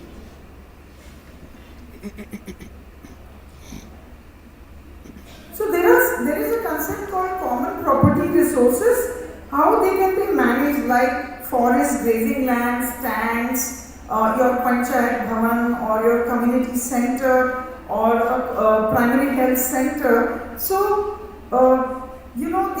they actually, when you try to manage common property resources, when you engage the communities, the people in the communities, the youth, the women and farmers all in part, you realize that a lot of conflicts can be resolved, a lot of progress can happen in terms of sharing resources, shelter materials, income resources and so on. So the concept of common property resources is something which has just been brushed under the carpet, but that is now not how it should be. It should be understood as a major resource hub when you learn extension and community development or even extension management. Then of course how you integrate social and cultural capital, that is also very, very important. Your indigenous farming techniques, the knowledge levels that are existing in terms of food preservation and things like that. So, social and cultural capital, I have already mentioned about this. So, what is participatory action research? So, how to research and work in communities. There are, we've been talking about participatory rural appraisal, participatory learning for action, but what about creative communication techniques which we can think of, where we can involve people, where we can make the entire process more participatory. That is very, very important. So participatory action research helps us to plan and observe and reflect. It promotes collective learning and social justice. It transforms power relations. So to get into the steps of participatory action research will require another 2 hours for me to explain how to go about it. Maybe you can basically reflect on it.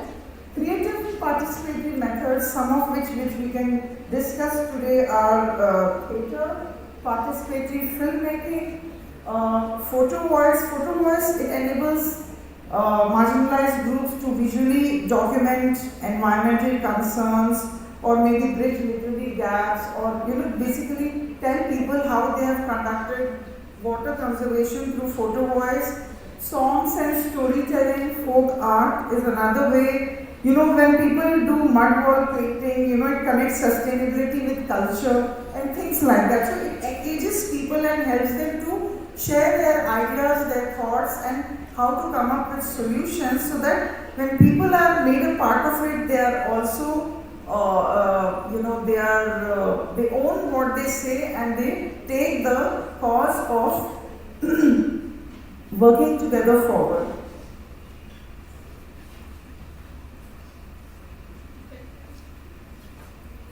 So interactive voice response systems we see in Bihar, Odisha and many such states where the critical indicators of health is very poor. They have been doing a lot of IBRS work in communities.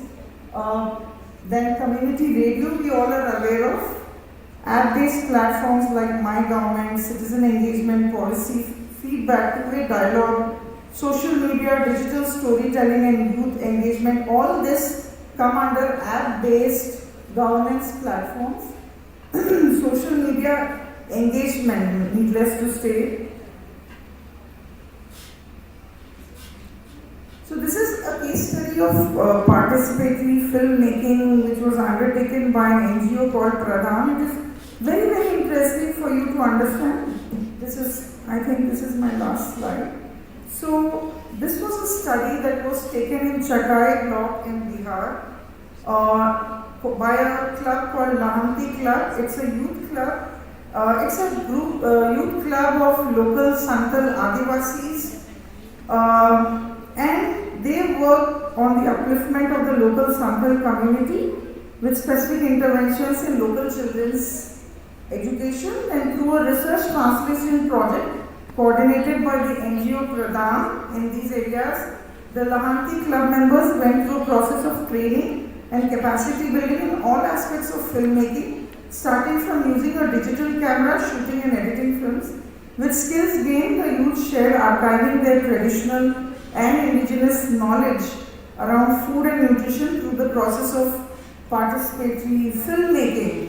So, it helped them to generate knowledge system on food and nutrition and to question their understanding and that of others and finally decide on a narrative to share. So the process of this filmmaking involved the youth, and in the process to engage fully with the topic, they took up issues and had a dialogue with each other. And then the conversations and discussions in the communities took as much time as did the filming and editing. And it all got documented into 40 short films on seasonally and locally available food and traditional recipes, and it got them archived on the YouTube channel.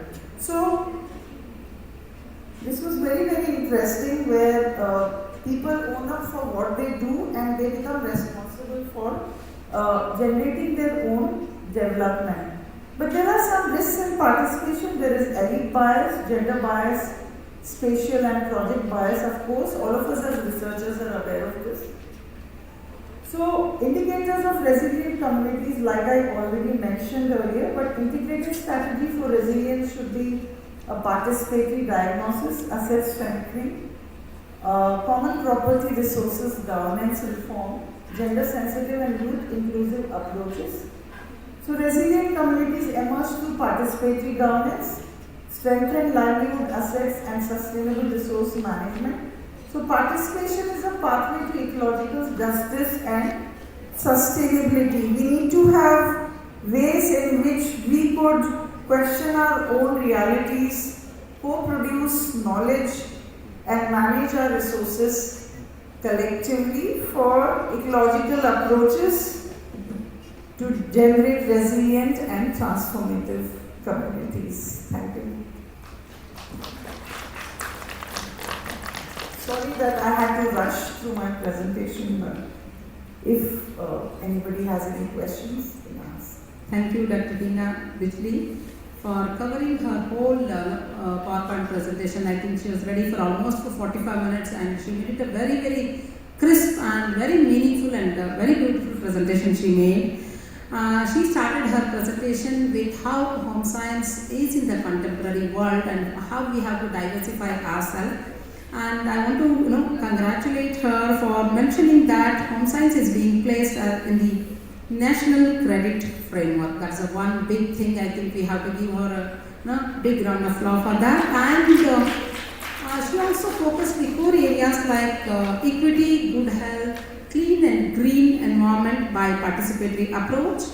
Now, I think she has presented a list of participatory approach as well as methods, but now scenario has changed. The participatory approaches which we have studied, I think now after COVID, post-COVID, we have to add on many, out-of-box thinking to that. So, I request from the young minds who can definitely add on to the different out-of-box thinking to disseminate the information without forgetting the rural or grassroots level knowledge, because that's a traditional knowledge we have to carry forward by applying the scientific technological support for them. Along with that, she has also focused on building the sustainable.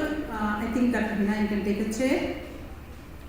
Yeah, building the sustainable communities is not a one-day's job. It's a continuous process, and change is a natural phenomena, and it's happening already. That's how we are seeing the change from no SHG groups, no farmers interest groups, or no farmers producer organization days, and now we have so much of income is happening in the communities in the rural areas, but still migration is the major challenge till today. So if you want to avoid the migration, then we have to diversify our agriculture into secondary agriculture perspective we have to think on, and also we have to collaborate all the 5 aspects of our home science or the division of home science, because we are already into the multidisciplinary approach which we have learned from the morning. Apart from that, we want the support of e-governance and also policy framework to make it as very, very societally resilient, as well as clean and green, as well as a blue environment. So let us take a oath today after hearing from her. Let us contribute for the green earth, also to reduce carbon footprint by our small baby steps towards the blue zone. So I would like to thank the organizers for inviting Dr. Hina to give a very brief and a very beautiful and very meaningful scientific information for the audience. Thank you, Dr. Hina. Any questions from the student side? I think I request whoever wants to have questions, we can have it in the tea session, I think, because we are already having a paucity of time. I hope they don't mind. May I just have a small request to all the home scientists who are here. Maybe we could all work towards vocationalization of our courses, be it in human development and family studies, resource management and design applications, development, communication and extension, nutritional sciences, as well as fabric and apparel sciences, because the National Council for Vocational Education Training is really looking out for skill-based courses, and we could always tell our students to opt for credit transfer through the ABC that the university generates. So definitely we all could think of positioning home science to a different level. I have done several of these through MOOCs as well as launching them on the NCVT platform. So, and through the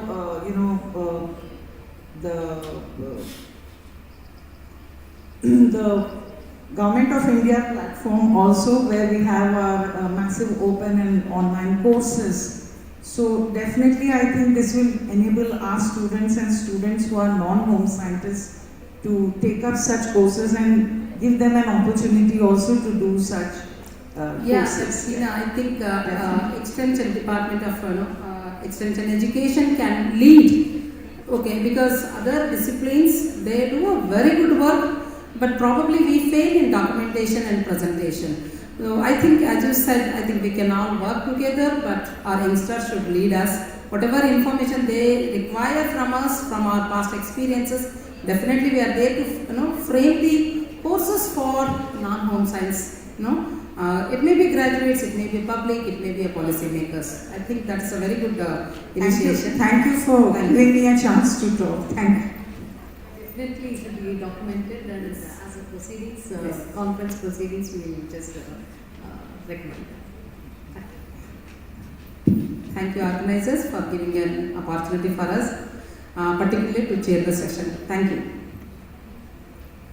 Thank you, Madam, for the enlightening and insightful plenary address. We sincerely appreciate the valuable perspective shared in this session. Now, I request Professor Jamuna Prakash Ma'am to honor the plenary speaker with a memento and certificate.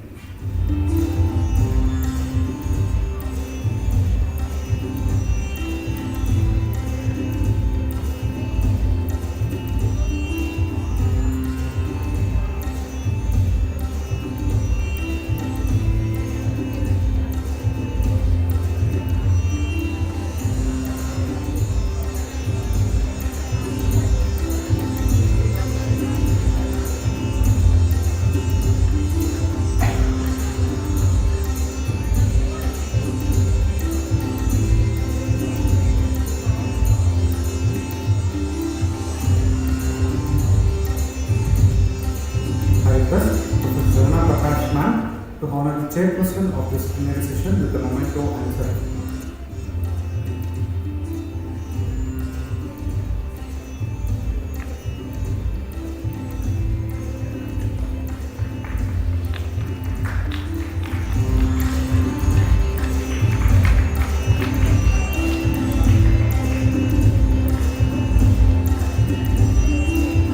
I now request Chairperson of this plenary session to present the certificate of appreciation to the rapporteur of this session.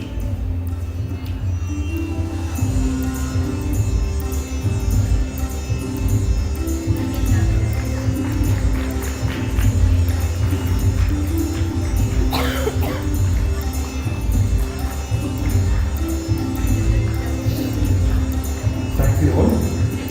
We shall now break for tea. Tea will be served outside the auditorium premises. Kindly assemble as per the scheduled time so that we may continue with technical sessions without delay. So I request all the delegates to kindly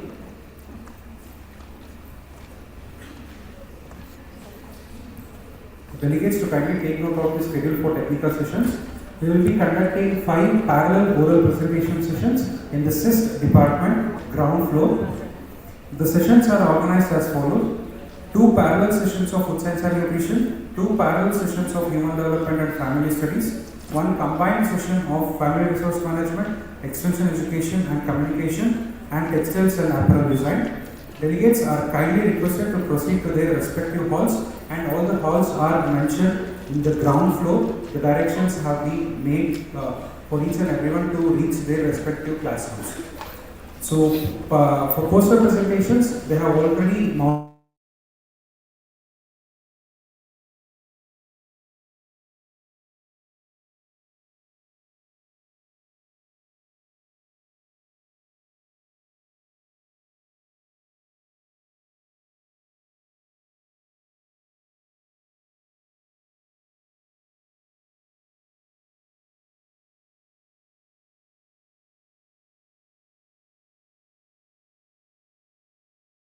sessions. Thank you.